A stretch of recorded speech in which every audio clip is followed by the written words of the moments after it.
अस्सलामु अलैकुम। प्यारे दोस्तों, ये वाक़या हजरत मूसा अलैहिस्सलाम और एक गुनहगार इंसान का है। इब्ने खुदामा अपनी किताब अत-तवाबिन में बनी इसराइल का वाक़या पेश करते हुए कहते हैं कि मूसा अलैहिस्सलाम के जमाने में एक बार कहत आया, सूखा पड़ा।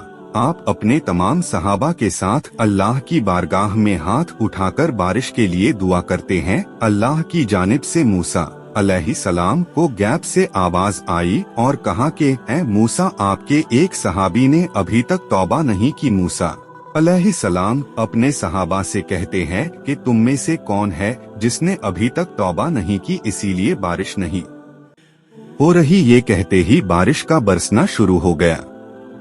सहाबा कहने लगे, ऐ मूसा, आपने तो झूठ कहा हमसे।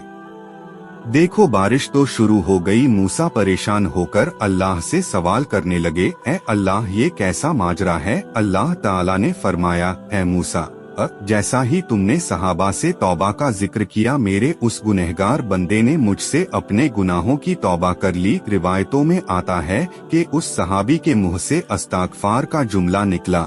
मूसा ने कहा, ऐ अल्लाह, मुझे भी बता भला वो कौन था बंदा? अल्लाह ताला ने फरमाया, मूसा, मेरा बंदा जब गुनाह करके तौबा नहीं किया तब मैंने तुमसे छुपाया। अब तो मेरा बंदा तौबा कर चुका है, फिर भला अब तुम्हें कैसे उसका नाम बता दूं? सुभानअल्लाह, ये रिश्ता है अल्लाह का अपने बंदों से मेरे अजीजों।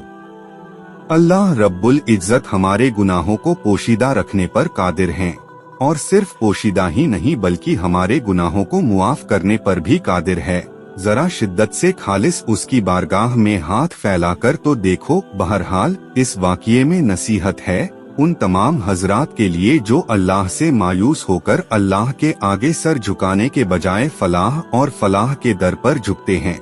अपने गुनाहों के किस्से उन्हें सुनाकर उन्हें अपने गुनाहों पर गवाह और हुज्जत बनाते हैं। अल्लाह रहम करे, ना जाने किस हद तक हम अपने रब से मायूस होते हैं, जबकि वो तो हमारी तौबा की इंतजार में रहता है। लिहाजा मेरे अजीजों, हमें चाहिए कि हम अल्लाह से अपना रिश्ता मजबूत कर ले और हर हाल में अल्लाह ही से सवाल करे, जैसा कि हमारे नबी करीम सल्लल्लाहु अलैहि वसल्लम ने सारी जिंदगी अपनी उम्मत को तालीम दी।